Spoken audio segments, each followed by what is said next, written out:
Thank you, ladies. Appreciate that.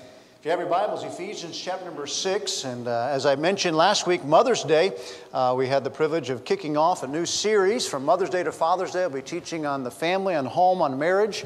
And so today we're dealing with the parents, teaching a lesson from Ephesians chapter number 6 on parenting. And so this actually could be a 2 or 3 part message. I'm going to see how much I can tackle here this morning, and then we'll see if we finish it up here tonight or next week. But how many remember playing the game as a kid, Follow the Leader? Remember playing the game, Follow the Leader? How many remember playing Simon Says? Simon Says. I think there was more Simon Says than Follow the Leader. All right, are you ready? Simon says, touch your nose with your right finger, index finger. Simon says, grab your right earlobe with your index. Simon says, touch the top of your head. Simon says, with your left hand, pick your neighbor's nose. All right. Now touch the top of your head with the left hand. Okay, you're out. So you're out if you picked your neighbor's nose, all right? So just go. Get out of here. No. But anyway, Simon said, these are fun games. They were learning games. Follow the Leader is the name of the message that I titled the message here this morning, Follow the Leader, because parents, whether you knew it or not, guess what? You are your kid's leader. Some of you are just, what? Really?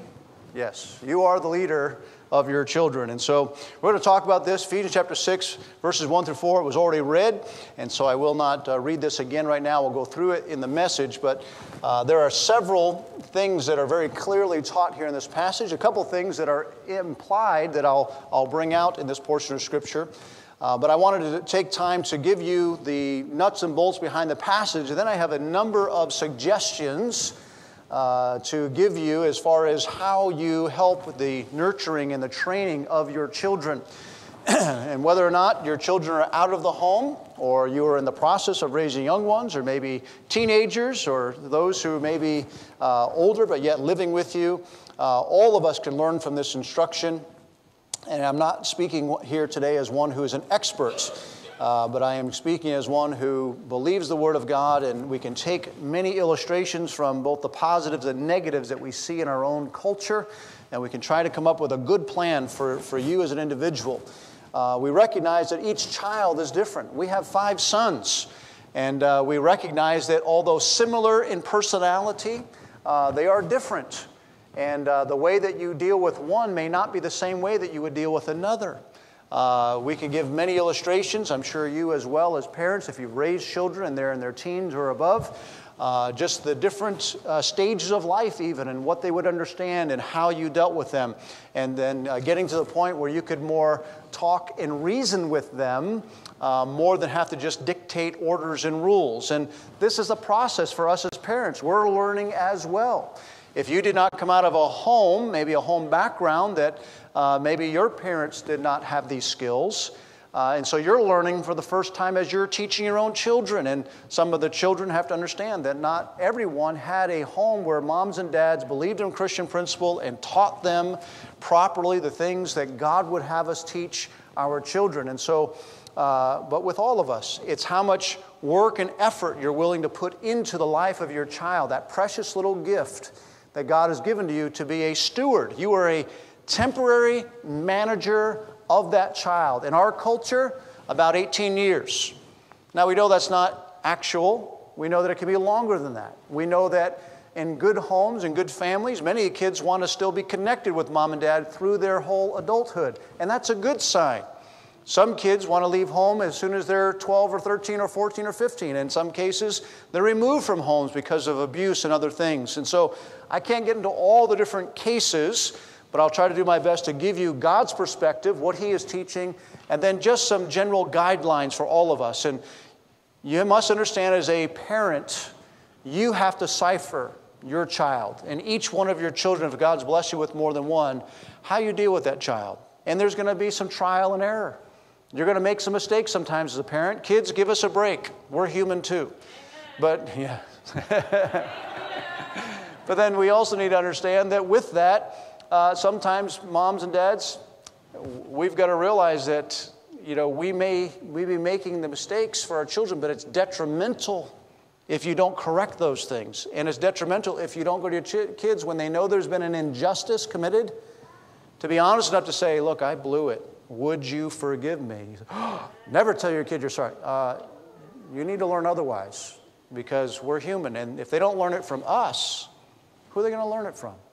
And there's much more that I'd love to take time to teach, and maybe through the series we'll get into some more of this. But let's go ahead and begin here, first of all, in verse number 1. Children, obey your parents, in the Lord, for this is right. I want you to notice, first of all, the twofold directive here that is given to us as the Apostle Paul writes to this group of Christians now in Ephesus. Now, you have to understand Ephesus. Some of us think, well, we live in the last days, Pastor. It's just horrible, wicked times. Go back and study Ephesus.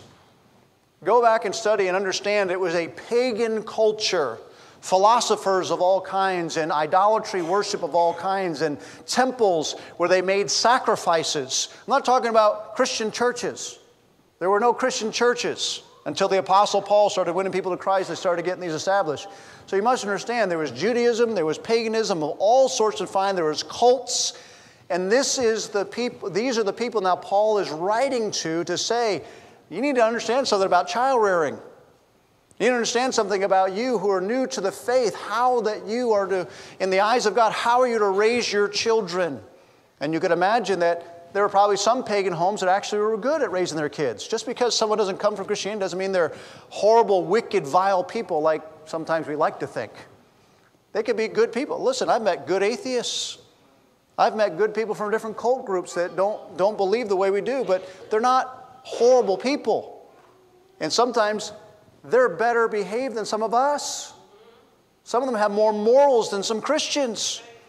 And so we have to understand that there are some times where even in environments that are not Christianized, they still can have a conscience and they can still have treat others with decency and respect, and something that I think is a shame on Christianity because we have a book that tells us how we're supposed to live our life, to guide us in these principles. But of course, we know it must be the Spirit of God working in us and through us in order to have this to be consistent in our life as well.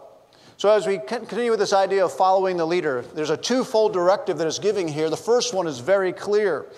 But as we state the first one, the second one is assumed or implied very clearly in this text as well. First of all, children, obey your parents.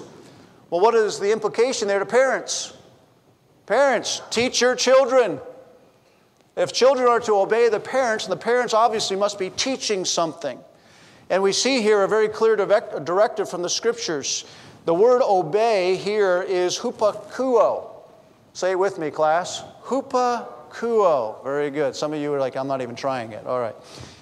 But this word here has the idea that a porter who stands at a door, and if somebody were to knock on that door, the job of the porter was to open and close the door, to see who was there, to open the door. So when there was a knock on the door, that porter was listening intently for that knock. And when that knock came, that porter was to go and open the door and say, yes, may I help you? And to find out what the matter was and to come back and to let somebody else know, to tell the king or to tell whomever. That was the job of the porter. You realize it's the same word being used here for obey. The word hupakuo here has the idea that our children are listening with the intent to obey us. Exactly. The laughter is true. Like, you know what is kind of interesting? How many of you had to teach your child how to disobey? Not one hand besides mine, and I did it for illustration. Nobody had to teach their kids how to disobey. That's amazing. No, it's sin nature, folks. It's in us when we're born. That cute little adorable baby that you hold and you count all his fingers and toes. You say, oh, you're the most adorable thing I've ever seen. He's a sinner. She's a sinner. That's just part of our nature. You didn't have to teach that child how to lie. You didn't have to teach that child how to disobey. You didn't have to teach that child how to say certain things to you.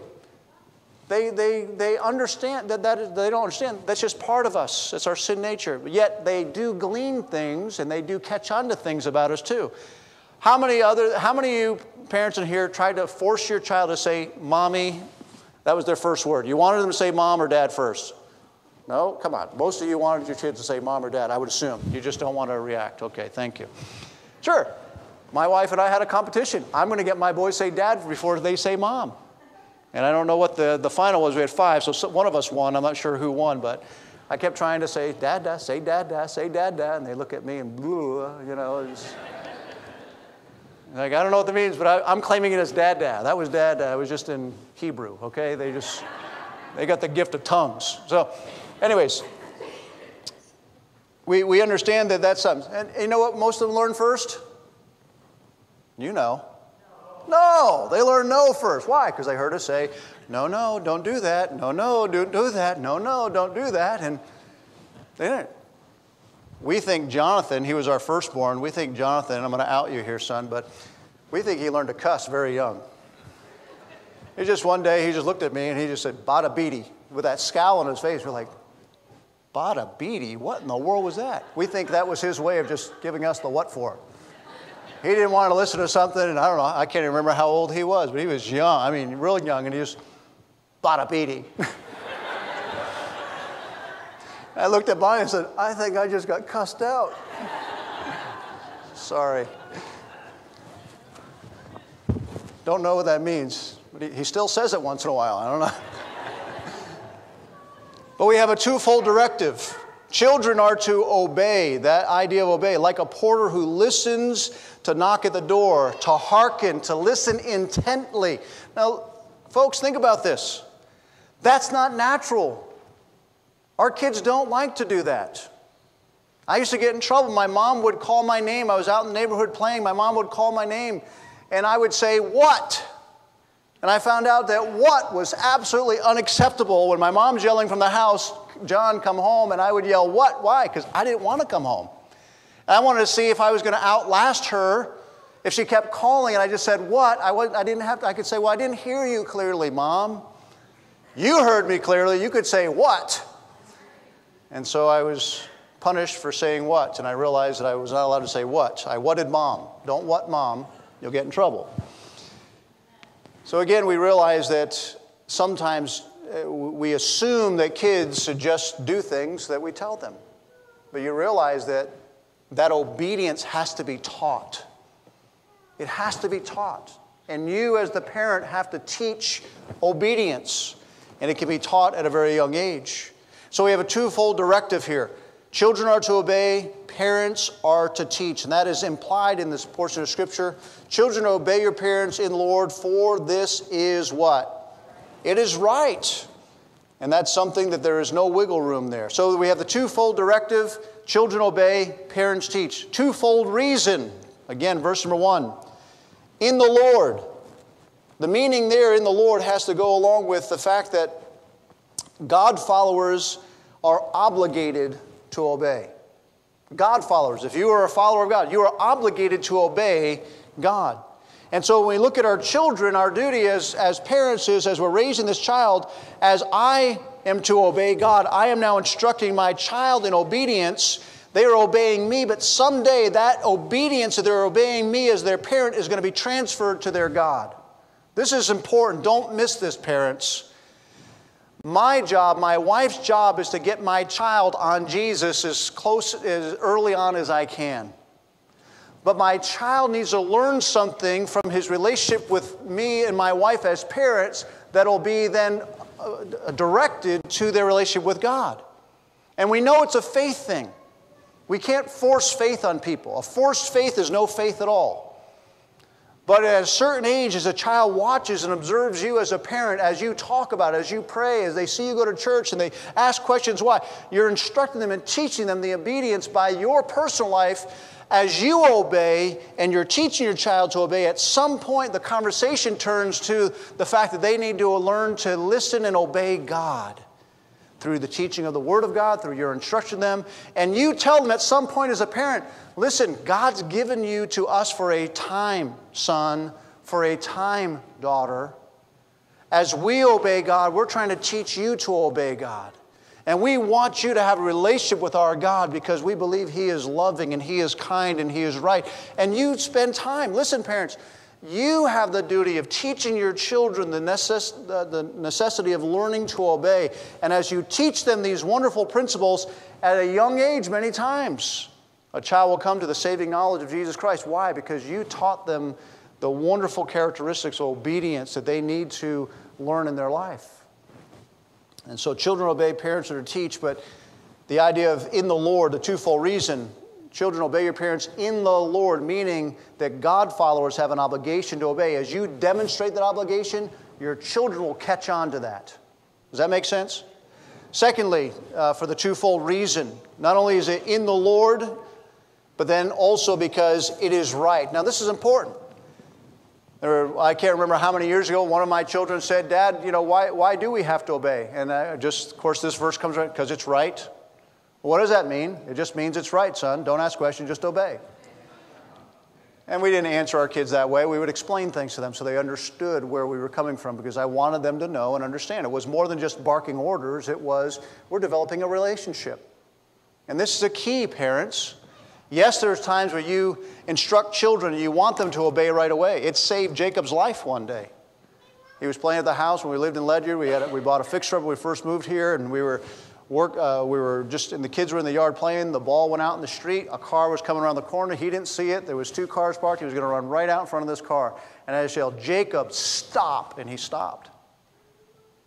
But if I was one of the parents that always waited to the 3rd time to correct my child, or God forbid, the 10th time, I'm going to count to 10. We didn't play that rule in our house. It was, I told you to do it, here's the punishment. Parents, you give your kids out. Listen, I know me. If I know mom's not going to correct me till 10th time, I'm going to push it to 11. I'm going to see if she'll go to 20. Why? Because I'm a punk. That was my sin nature. That's why. We're disobedient. What do you want me to say? Well, he's just being molded. No, he needs that mold to be cracked and remolded. All right, he needs a different mold. Come on. We make excuses. No, you need to be consistent. You need to be sure. And you say, well, you're stealing, you're robbing them from their creativity. No, you're not. They can be plenty creative in a safe environment. But I just tell you these because some are personal experience, but some also, there are errors that we have in our training process. And again, case by case, I get this, so please filter through everything I'm saying here. But the twofold reason, in the Lord, meaning that as God followers, we have an obligation to obey. We need to transfer that obligation, teach our children to obey us. They will eventually, hopefully, transfer that to the Lord. Secondly, for this is right. The idea of being right is equitable in character or action. Equitable. Now, this is important. Don't miss this. God, who is a just God, desires to have a relationship with every single human being that walks the face of this earth. Sadly, there are many human beings that reject that relationship with God. They don't want it. They want to do what they want to do. They want to believe in something else. That's their choice. But sadly, that does not allow them to be in a loving relationship with their God.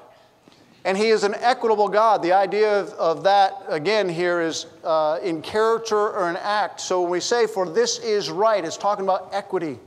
Due to the fact that God has made you the parent, your direction to your child is seen as equitable. It is just right, and it is backed by God's authority. So your children must learn to obey you. Why? Because it is equitable. It is the right thing to do. It's more than just saying, I'm right, I'm the parent. No, it is equitable. Why? Because you're backed by God's authority. So when I look at my child, I'm realizing I have a responsibility to raise this precious little child, and my authority is backed by God, and I need to understand that as God treats me, I need to treat this child. Now, sadly, some parents don't do that.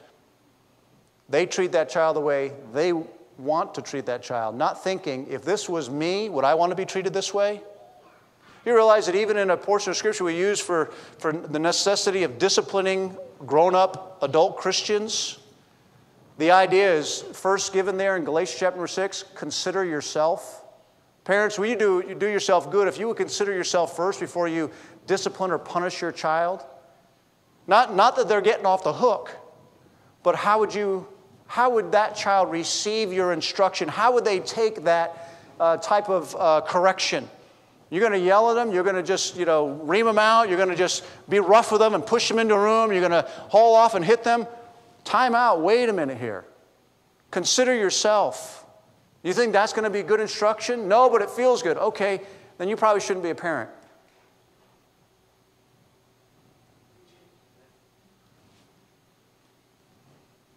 Listen, you're responsible for God, how you treat that child. You need to make sure you're looking at that child through the eyes of God. That's equity. That's saying, okay, God, your ultimate authority. I'm now serving this child on behalf of you.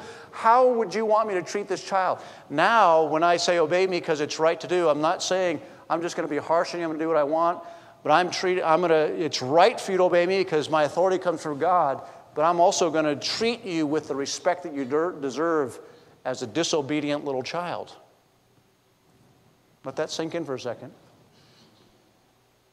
Because now that takes patience, that takes love, that takes time, it takes effort on our part to treat that child that has messed up your day, messed up your moment, messed up your TV show, messed up your friendship. I don't know what it is.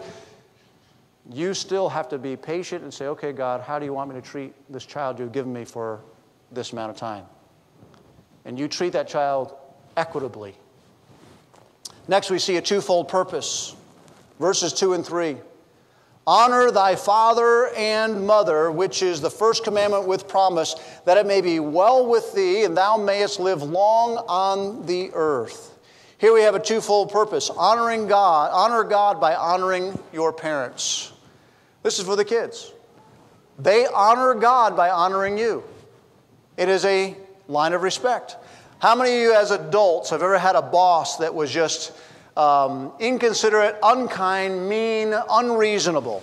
How many of you ever had a boss? Well, okay, that's a lot. I've had several. Not just because I want to make them that way, real. If I told you stories, you'd be like, whoa, he should have been fired or should have, yeah, absolutely. I've had bosses like that. Do you want to be a parent like that? Listen, when I do marriage counseling, and many of you, as you teach in marriage counseling, there's a great book out there that says you should get it for marriage, Love and Respect. It's a great book. You should read it as a husband and wife. The thing about respect is it's earned. You say, well, I brought those kids in the world. I pay for their house. I take care of everything, and they should just honor me. Okay. You are the head of the home. You are the mother. You are the father. But respect comes by observation, time, learning. They may respect you for your position. And I've told people this. I've had people who have had issues with pastors and different spiritual leaders. And I said, look, I get it. Sometimes you have to respect the position, maybe not the person. But how you act, what you say next will determine what happens to you. And sometimes kids, if you're in here, teens or whoever you might be, sometimes you have to understand you respect the position that your parent has. You may not respect their behavior. You may not respect what they're doing, their harshness, but you learn to respect them in their position and ask God for wisdom how to deal with it, if you're able to speak to them that way. Sometimes you just can't. And sometimes parents, sadly, your kids are just waiting. I can't wait till I'm 18. I'm out of here. I can't wait till it's time for me to go. And some kids are just not because of a bad home. I'm excited to get on with my life. I'm excited to go do something. That's fine. We taught our boys, man, we want you to be used of God. We want you to get out there, experience things. We want you to just have some values. And it's good that kids want to get out and take risks and do things that are proper. But listen, sometimes the kids they have no direction at all. They just can't wait to get away from us. And that's a problem. We did something wrong. Now, sometimes there are kids that are rebellious. And we've had that. We've had where kids were just rebellious at heart. And there are many, again, case by case, many different situations here. So please don't have a pity party now. I'm just saying, sometimes there are other factors that come involved, and we know there are many. But for those of you that are raising your own kids, you understand this process while they're young, learn that you have a twofold purpose. Teach your kids to honor you will teach your kids to honor you as you honor God, but they need something to respect as they watch and observe you as a parent. Listen, you have to understand this. The Jews taught that this command, because we find this is one of the commands back in the Old Testament, the 10 Commandments, this is one of them, to honor thy father and thy mother. The Jews taught that the first 5 commands were Godward, which would include this. To honor your father and your mother was to honor God. And I think it's a great truth. But we also need to understand and recognize as Christians, in order for your children to honor you, you need to live a life that reflects God. Your decision making, the way that you treat them, the Bible principles. Sometimes your kids are learning things in Sunday school classes or in the youth group or maybe from other friends or maybe they're hearing from maybe they're spending time in other Christian homes and they're learning things and saying, man, I wish my mom and dad knew that. I wish my mom and dad understood that. I wish my mom and dad would treat me. And again, we can't compare everything, but you must understand when kids start getting learning biblical principle and they start watching how mom and dad act and behave, there's a crazy maker going on there. Do you understand that? They love you, even if sometimes they say they hate you. They love you, but when they see inconsistencies or when they see things that don't make sense because they're learning the Bible and they learn what my Sunday school teacher or my youth pastor or pastor said this in the pulpit and now at home they see parents that say they're Christians but don't live like it, the kids are trying to figure out, well, what do I believe? I want to believe my mom and dad, but at the same time I want to believe the Bible.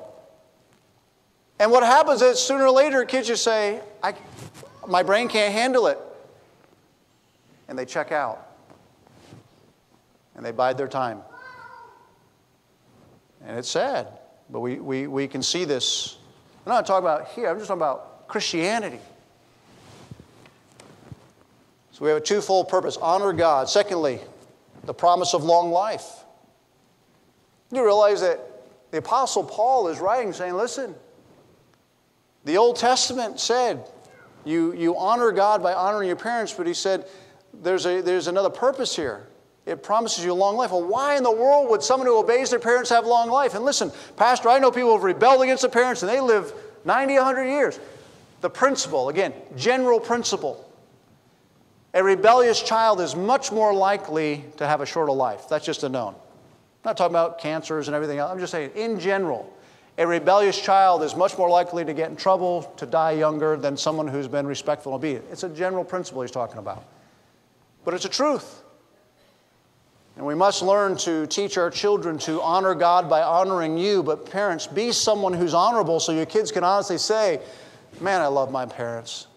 I had the best home ever growing up. I can't imagine it being any better. Doesn't mean, again, there weren't some chinks in the armor. But it'd be good for your kids to be able to look back and say it was a blessing to them. And lastly, a twofold command to parents. A twofold command. Notice what it says here in verse number 4. And ye fathers, provoke not your children to what? Wrath, anger. How does a parent provoke their children to anger? I have a list. And I could have filled up 2 pages of a list of how we as parents can provoke our children to wrath or anger. But to keep it more succinct, let me first give you the definition of provoking not to anger. The idea of provoking to anger carries with the idea of rousing someone up to wrath. You ever been to a pep rally? See a pep rally and the cheerleaders come out and the bands strike up and everyone's cheering and hooping and hollering. Why? The big game's going, getting ready to start. They want everyone psyched up, as we used to call it. Might be dating myself here, but we used to call it getting psyched up for the game. I watched guys hit their head on a locker, metal locker, denting the locker. Now, I was dumb, but I looked at that and say, I'll let you do that. That's your thing. I don't want to bang my head and dent a locker.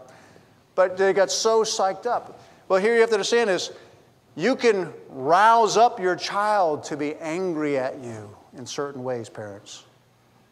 And no doubt, probably all of us in some way, shape, or form, whether it's a mutual issue where the child was rebellious and we had a bad attitude too, that can happen. Or a child was just had an axe to grind against the parent and they were just mad at you, or it was all on the parent. The parent just was out of control, out of order, and they allowed their temper to get the best of them, and now the child's upset at them as well. That can happen. But we need to do that less and less as parents. So provoke not to anger. Do not rouse up their anger. The other word that's used with this is kind of a word that I think makes a lot more sense because I think I've experienced and I think you've experienced. You ever been exasperated? Or like you were so mad that you just got to the point where there was not enough words, not enough thoughts, and all of a sudden you're just like, there's nothing to say. Just, Apostle Paul is telling a pagan group of people, he's telling Jews who are being saved now into Christianity and pagans saved, do not stir your kids up that way. Do not rouse them to anger or to get them exasperated where they're just, He's teaching this to parents. I'm a parent. You're a parent. He's teaching it to us. Don't be like this. And then he says to bring them up. Bring them up in the nurture and the admonition of the Lord. The idea of the word bring them up, it's kind of a phrase, but it means to nourish to maturity. We are to nourish them to maturity. The idea of nourishing really is a good word to kind of help us understand. If you wanted to grow a plant, I know right now we have springtime, or we think it's springtime. Our weather doesn't know that yet, but anyways, we're trying to grow grass seed in our yard, and we have flowers that are planted, and we have vegetables, and we're trying to get them to grow up. And what do? You go out, you put water, you put water on them, you put the right fertilizer on them, you put the right soil on them, you tend to them, you try to get them, you're nourishing, you're nurturing those things to bring up. And that's the idea of a parent. We're to nurture our children. If I went out to those flowers and the grass seed we planted, and I went out there and I took a fire hose, and I said, all right, you're going to get some water. And just blasted that thing open. Well, they're getting water, aren't they? Some of you, that might be how you treat your children. Or if I go out there and I say, well, I planted them. It's there. That doesn't make that's stupid, Pastor. That's crazy. But is that how we treat our kids? And we need to understand that the Apostle Paul is teaching a group of people, trying to help them understand you're to nourish them. You're to bring them along. We're not to be abusive. The idea is feeding the body what it needs to be healthy. You're to feed that child's body. Yes, we know that as parents, you're to take care of them, protect them. But you're also to feed that mind. That's our responsibility. And there should be a balance in that. Listen, our kids, we have video games, we have Xbox. I play the games with the kids, and they just kill me. They beat me so badly. It's embarrassing. I don't even like to play with them, but once in a while I'll play with them just so they can laugh at me again, and I'll go on my way. If I play sports with them in the backyard, we'll go out on different outings and everything. It's a balance of everything. And parents with this, you need to understand, to allow your kids to just watch TV all day long, to allow your kids to just be on the internet. I know teens are getting ready to check out on me, but just hang with me here, teens. Wouldn't you like your parents to come up with a creative idea and go out and do something? They don't answer right now. You're like, no, I don't want them involved in my life. I'm too cool right now. Okay. Well, those of you who are not cool, wouldn't you like your parent to come up with a creative idea and go out and do something? You know what? And sometimes we've been there. Kids are like, oh, man, where are we going? We're going to go to this or this. Oh, man. And we get back like, that was great. Can we do that again? But then 30 minutes on a video game, no, I don't want to do that. And again, nothing wrong with video games. Just everything in balance. And that's what you're there for, parent. You're there to nourish them. Nothing wrong with them playing their video games as long as they're good video games. Nothing wrong with them playing sports as long as they're, it's a controlled situation. Nothing wrong with them doing different things. But give them a balance of life. Let them help them with their creativity. Help them with going different places. Teach them the arts. Teach them many different things. Because they're going to, hopefully as a Christian, they're going to get the church stuff from you. They're going to get the Bible stuff from you, which should be a part of your life. Not just Sunday. Every single day they should be seeing and hearing something from you about your faith and your life, and you should be incorporating that in your home.